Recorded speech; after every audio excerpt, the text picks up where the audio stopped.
Welcome back, everybody, to the Opportunistic Trader. We're now joined by Brynne Kelly of the Fundamental Angle.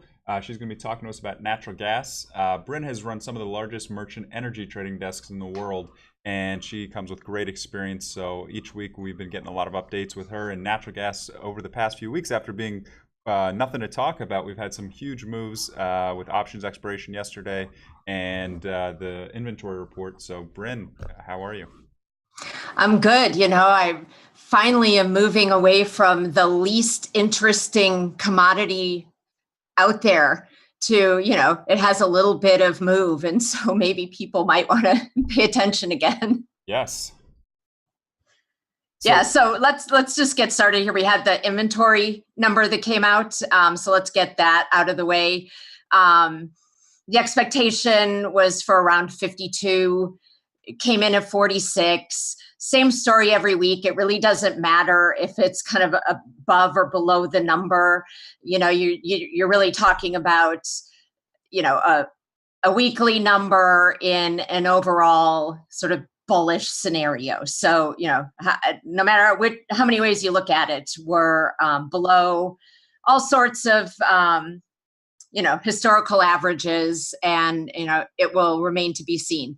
I always like to break out the weekly change by region, just to kind of see where the pain point is. And I think I noted last week that we had seen a small injection in the South Central, and that was maybe positive that they might start getting some gas in the ground. But then that reversed again this week, and they pulled out 11.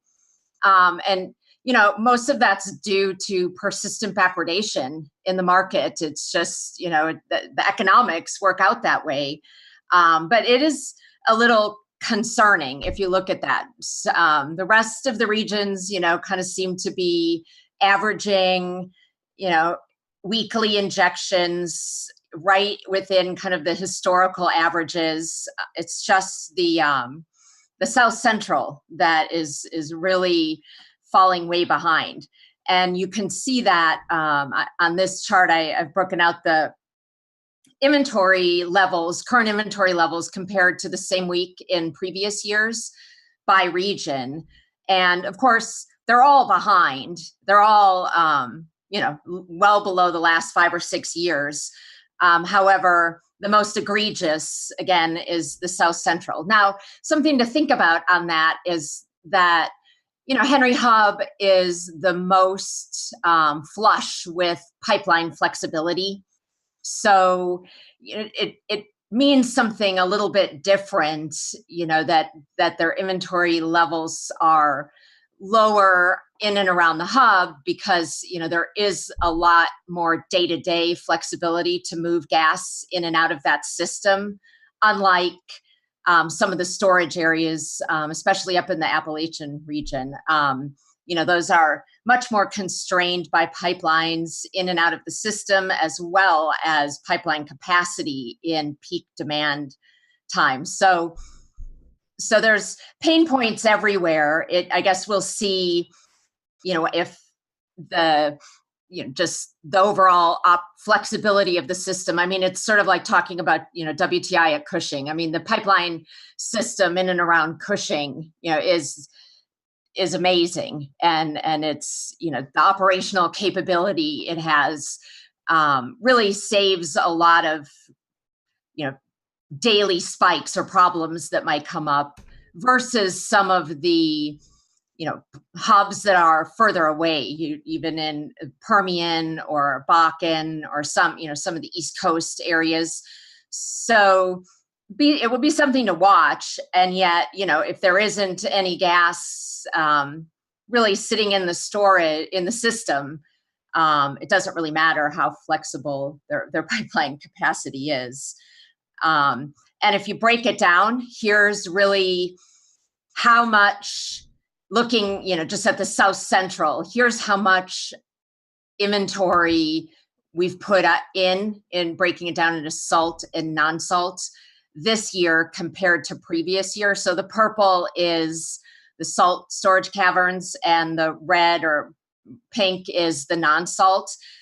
But for 2014, we're at the levels of how much gas we have in the ground is just so far behind. And I don't know. In a sense, I would say there's just this lulling to sleep of it. It's not a problem, I suppose price levels or the response in the futures market makes you, kind of get lulled to sleep in that. I don't know, maybe somebody knows something I don't know. We'll see. It's weather, and demand, and that's where the weather, this crap is going to hit the fan, and it will most likely come in the form of very volatile daily prices when we do have like a cold week or two, and then it warms up a little bit. I think there's going to be a lot. Wait, the screen just seems to have lost. Are we still there? Okay. Are we good? Yeah, we're good. Oh, okay. All right. Looked like I cut off. So, I know people like to look at just the Henry Hub futures contract, and I don't know. At some level, I feel like I'm almost becoming like a unpaid salesperson for ICE. But if you want to really get in there and play some of the volatility on these hubs, especially away from Henry Hub, you have to trade the swing swaps, and you can't trade those on the CME. So you can clear them on the CME, but as far as trading them during the day on the screen, you'd really need to get yourself set up with an ICE account, because that's where you get to see the whole complex.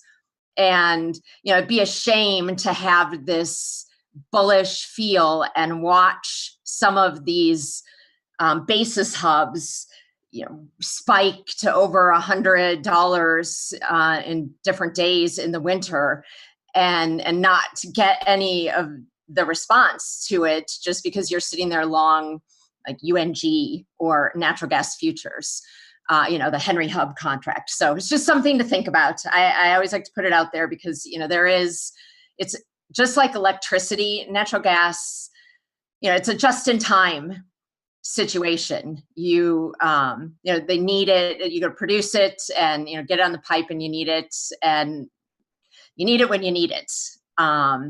When people need to get warmed up from the winter, it's the same with electricity. You can have all the spare generating capacity you want, but if it's not online this minute when you need it, it really, doesn't matter. It's not going to affect price. Prices can go to $10,000. And, that really has, for me, that was the most exciting market from a P&L swing standpoint ever. There were several stretches of years that I can remember where you would just be trading a 1 week electricity package, so the Monday through Friday package, and prices would move such that in 10 minutes on one lot, you could be swinging $5 million. And, there's just nothing that really compares with that level of volatility. And so that's why, when NYMEX gas futures are moving 5 cents here or there, it's not really reflective of what can happen to prices during the daily cash settles. And, there is, a swap financial futures that settles against the Platts gas daily published index every day. And you see some of those in the news during the winter. And, that is where a lot of people make and lose a lot of their money in the gas markets. It's not just having some Henry Hub spread on or something like that. So that's just a little side note. I think, if you've got time still to, maybe get yourself familiarized with some of those products, and maybe think about how you could do that if you want to participate in some of the real action this winter. So if you take a look at, we've had 24 weeks. Oh, my chart's wrong. It should say the last 6 weeks of injection season. I apologize about that. So 24 weeks are over and done with, and we averaged this year, which is on the far right, or just under 60 BCF a week, which isn't, it's not the worst. It in comparison to other years, but it's certainly down there.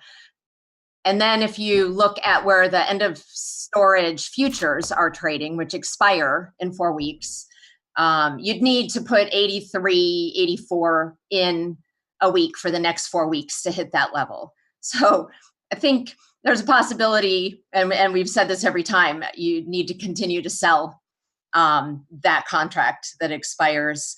Because even for the next 2 weeks, it looks like maybe we're in the 70s as far as estimates. So that number is going to come down even more. I think it's at 32.60 or something at the moment. And it could come down another 50 or 40. So that's another ICE contract. So again, there are a lot of things that are traded around the natural gas market, and a lot of spreads that trade between natural gas and electricity called heat rates, heat rate futures, heat rate options, and that really let you play out a lot of your views on weather and the availability of natural gas and the stack of power generation. More, there are a lot of ways to play, your expectations beyond just the Henry Hub. And just to beat the storage thing to death, I like to take a look at where we started. Balance inventory levels were at the beginning of a summer, and then where they were by the end of the summer. So, the first, like blue shaded one is levels at the beginning of summer, which is April. And then the green and white box is where levels were at the end of the summer, which is November, beginning of November. And then what that implies, how much was put in the ground during that season. And then if you take where you ended up to where you started the season to where you ended the season, the kind of orange color is how much was withdrawn. So, it just continues to speak to, we're not going to run out of gas. Even if we withdrew almost 3,000 BCF as we did in the 2013 to 2014 winter season, we would still technically have gas in the ground. So it's not really a matter of running out. It's a matter of flexibility. Where do you have it and where do you need it? And, the system of pipes gets real fluky when, the balances are that low. It's just operationally difficult to operate the system as a whole. You get OFOs called on pipelines, and so you see a lot of volatility just created by operational capability. And yet, if we have, this past winter we drew out about 1.9 BCF, so we could have a winter like we just had. It remains to be seen. So, but it's. Don't get me wrong, it's tight. There will be operational issues depending on regional weather. And that's when you'll really want to be playing some of the basis hubs, mid-continent, East Coast, and to some extent the West Coast, but they don't really have to contend with the severe weather in the winter that we do out here. And it becomes interesting because in the winter, as far as natural gas supply goes, power generation is second in line to LDCs. So they're going to heat people's homes before they send out electricity. There's, if the power company needs to keep the lights on, they're going to go to their backup units and start getting into fuel oil. And that's happened. And many of the ISOs up in the Northeast have reliability programs where they fund inventories of heating oil for the winter. just to ensure that it's out there. So, it could just be a matter of, since it's not available to them, they're just not using it. And that's a cap on demand.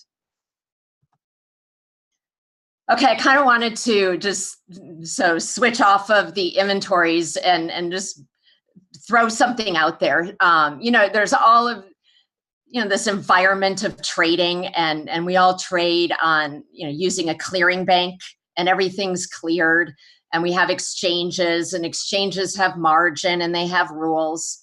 And there's an interesting story that developed around June of this year, and is kind of getting a little bit more heated right now.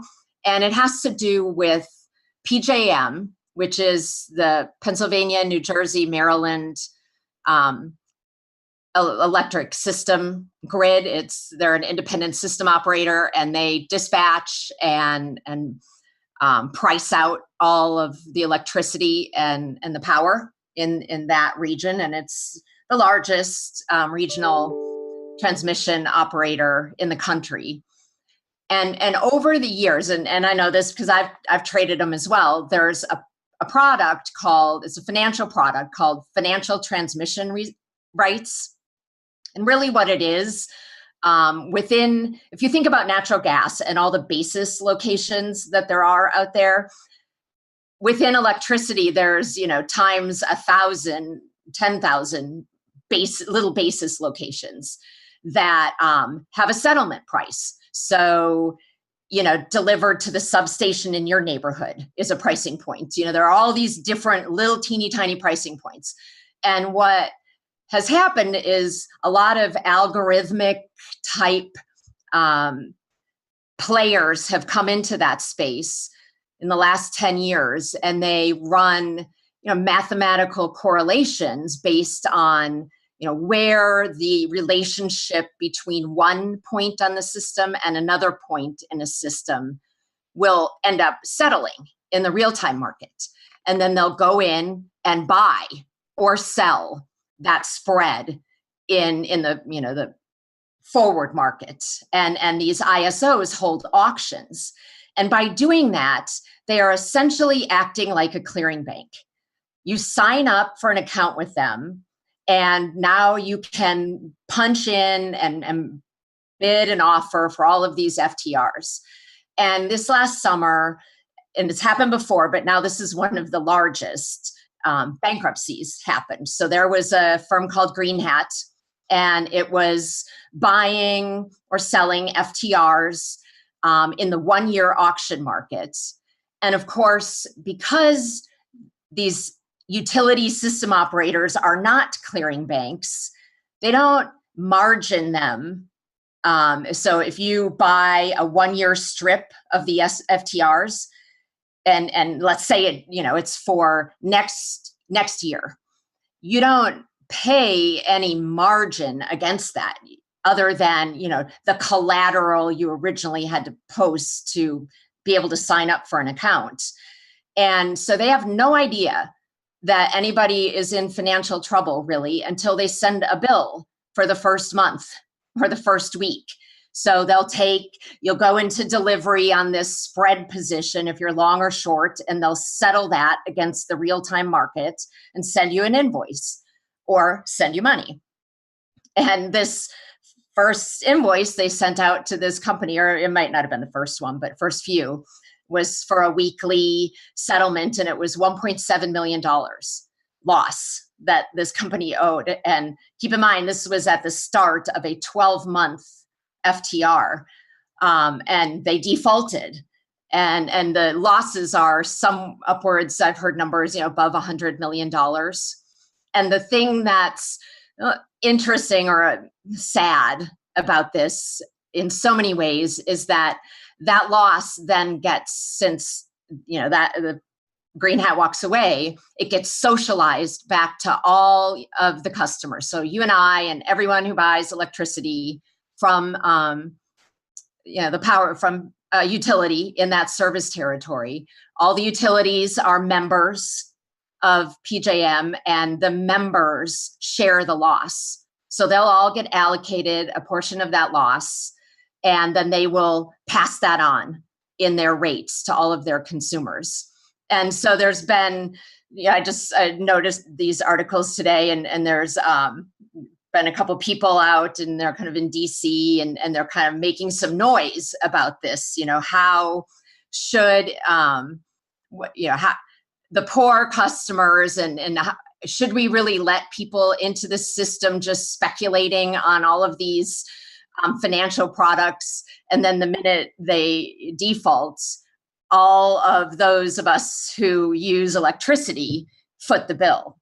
And I just wanted to throw that in there because it's, there's so much transparency in so many markets. And then there are other markets. And, I think it's why some of us look at the Bitcoin markets that we saw and some of the stuff that's going on with all these altcoins and how the exchanges are operating. And we think, my gosh, there's standards for this. We know better. And yet somehow, you just kind of wait for some regulatory agency to get a hold of it. And this has just gone, it's popped up every so often, every now and then. I've talked about it so many times that these ISOs are acting like clearing banks without oversight because they got themselves excluded from the Dodd-Frank rules. So they are not regulated under Dodd-Frank. And this, you see what happens when that. And so anybody that's looking at any, utilities or anything right now, pull up some of the, Pennsylvania, New Jersey, Maryland utilities. It'd be something to watch for, things like PSEG, Con Ed.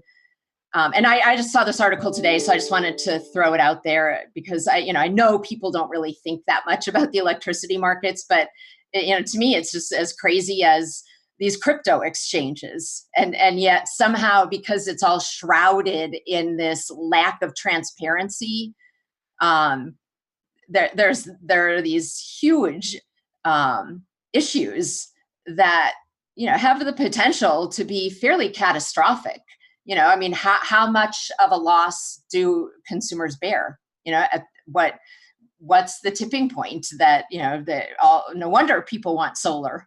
Not that I'm a fan, but, you can see why, that you just get stuffed as a customer with all of these, just because someone. It's just that we're used to it now. Well, and the bets are getting bigger, and more people get in there and they take larger bets. And so then the losses are getting bigger.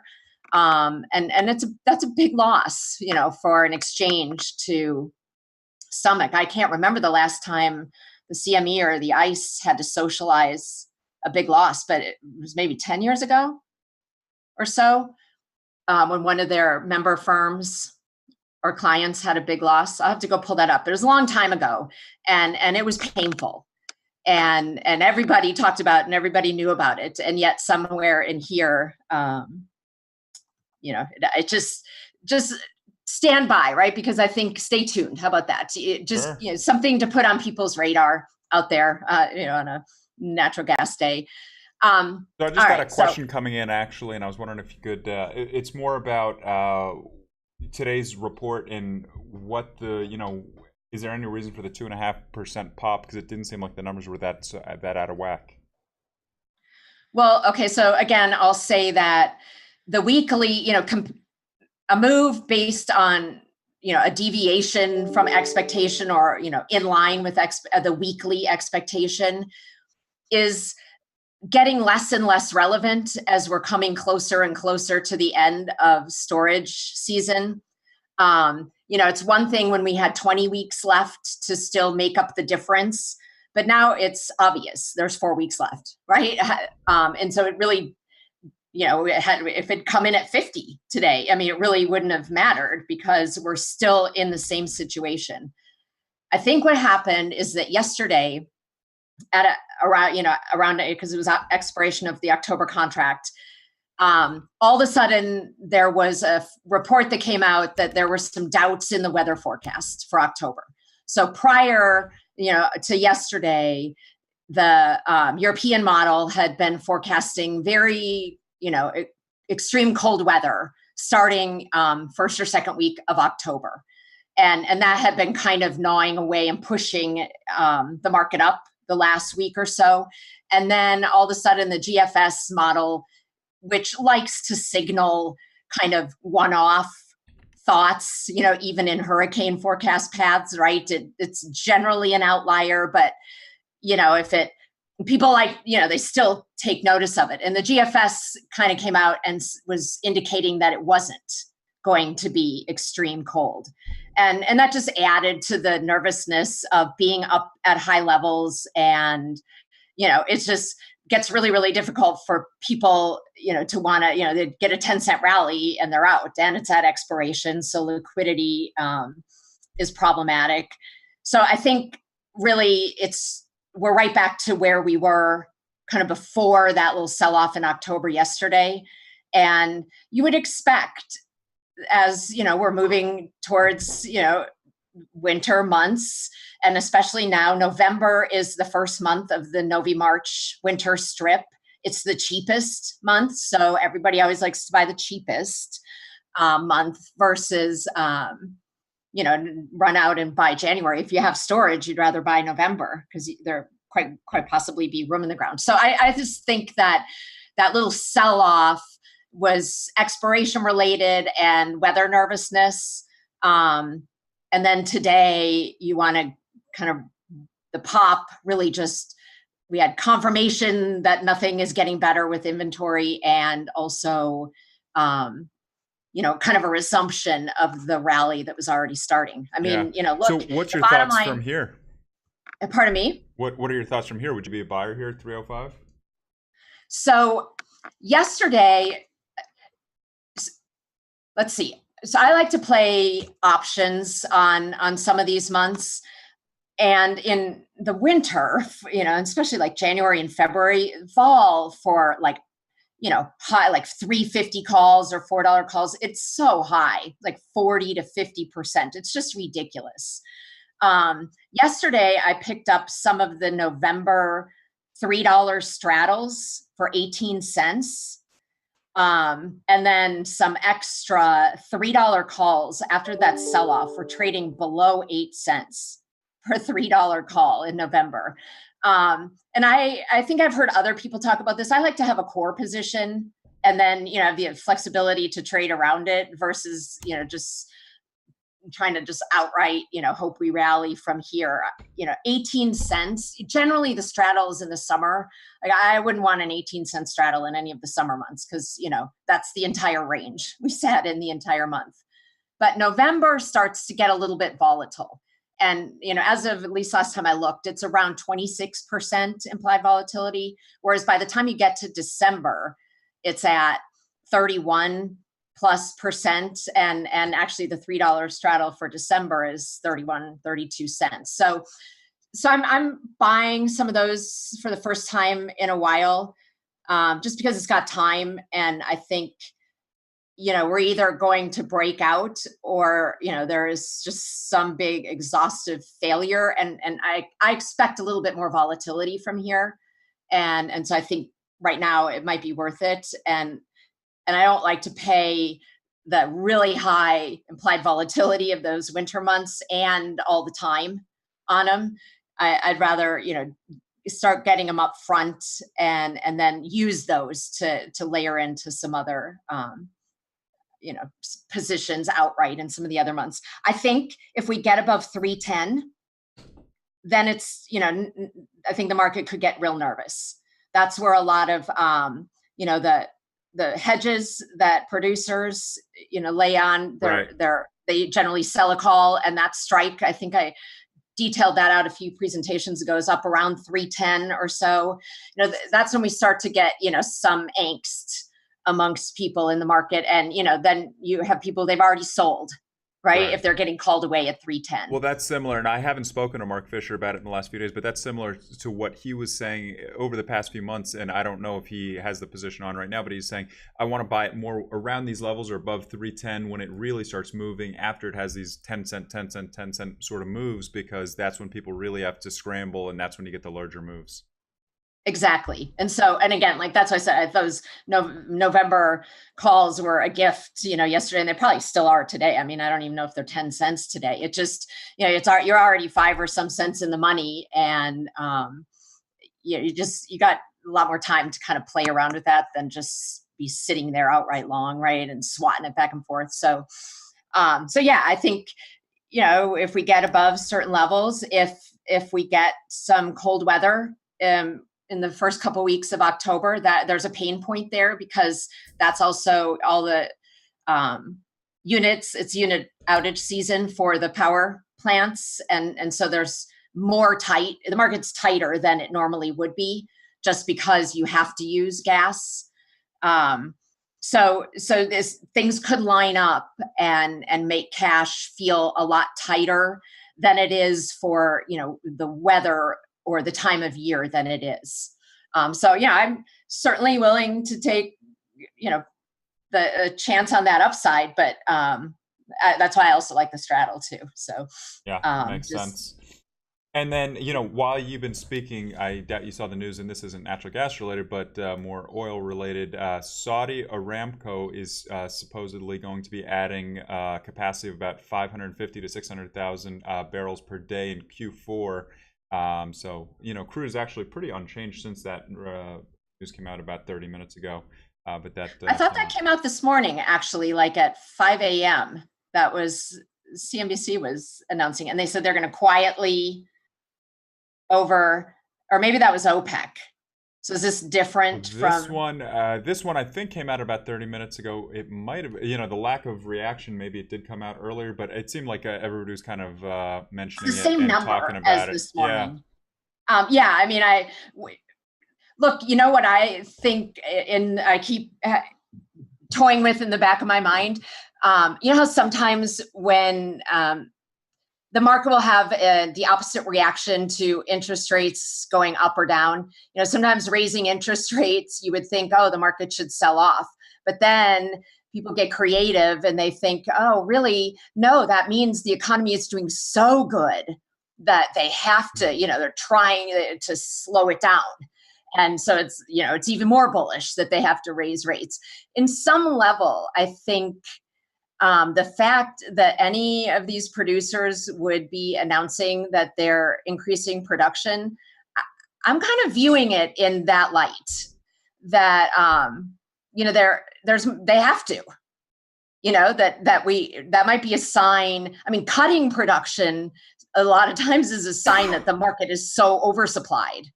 What about, do you get the sense it's anything political that, the president of the United States has been openly talking about, putting a stop to these higher prices? Well, I mean, that is cover for if we go to $100, he can say, I asked people to help, right?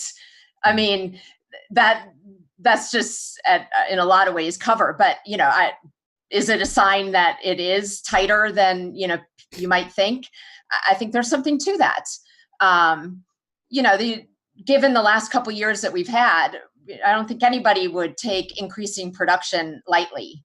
And so I have to say, in the back of my mind, I think that there's some of it could be a sign that the market is tighter than you would think.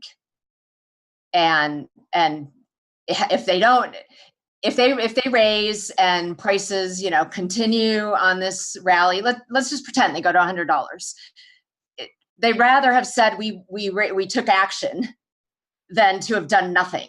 Sure. So it's almost like a preemptive in case it rallies. There's really no upside to crushing prices by raising production for any of these producers. So for me, I think their motive is cover. Well, that makes sense, and it's that's one of the games and part of the charade that always goes on with managing prices in both directions, like you said. Well, sure, and as a seller of a product, right, you got to get out ahead of any customer backlash. Absolutely.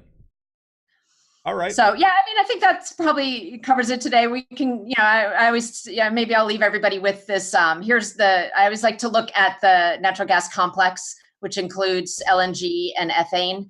And it's funny. I was listening to Larry's interview with Anthony, and it was a really good interview, by the way. And I was noticing, some of the lingo he uses, like I tend to call things something else, and it's like, well, wait a minute, it's really the same thing.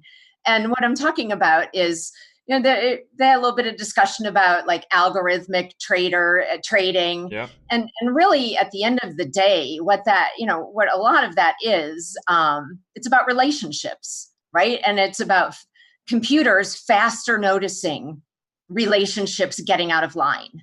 Sure. And they're looking at the entire complex, and they'll see some random Rotterdam future move that they know from their back testing. Once that moves, you always see crude oil random spike. There's some correlation, right? And so it's just in there, kind of trying to get to arb out these deviations in relationships. And really, that's what I'm always doing, however, not systematically. But it is why I always like to look at the whole complex. And I'm always posting curves, whether it's in crude oil of Midland and Houston and sour and sweet and products, because I'm looking for the deviations in relationships, since we know that all of these products exist, in a larger system. And so that's one of the reasons I always like to have this and put it up and talk about it, because I think, in essence, what I'm trying to show is where dislocations might be coming in, or what the relationship of one to another might be implying, which then will lead you to, a position, or to take a position one way or the other.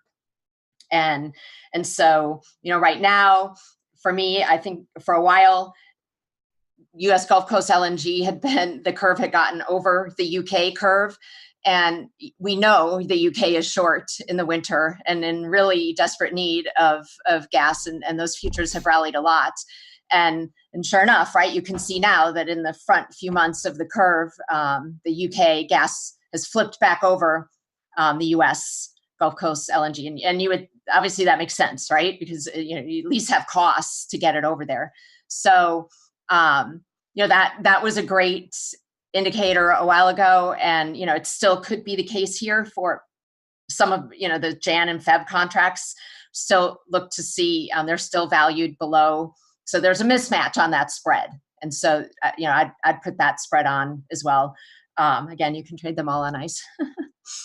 Anyway, so that's why but I thought it was interesting. It seems like, we're kind of talking about the same thing. Yet I never made the connection in the way that Larry was, had sort of systematized it in his mind. And so I liked it. I learned something. Thanks, Larry. Ah, that's good, and that's part of why we were playing it. It was a good interview, and it had a lot of interesting facts and thoughts into the mindset of Larry. But you're right, a lot of these things relate to all different markets and all different trading strategies. It's just trading, and yeah, it's just and the computers have taken over all the markets. Right now, it's all done. Now it's just done faster. It's not done. It's not anything new. Right? Looking at relationships and trying to arb out,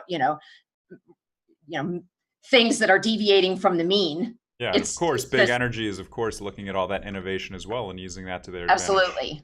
Yeah. Absolutely. So, and they, the more, the more resources you have to physically arb out these, the better. And I think like Citadel announced last year, I mean, they're moving away from some of the cleared products, right? And back into sort of these old school, real arb relationships. Citadel's been doing it with the computers for a long time now. They're huge in terms of the systematic approach.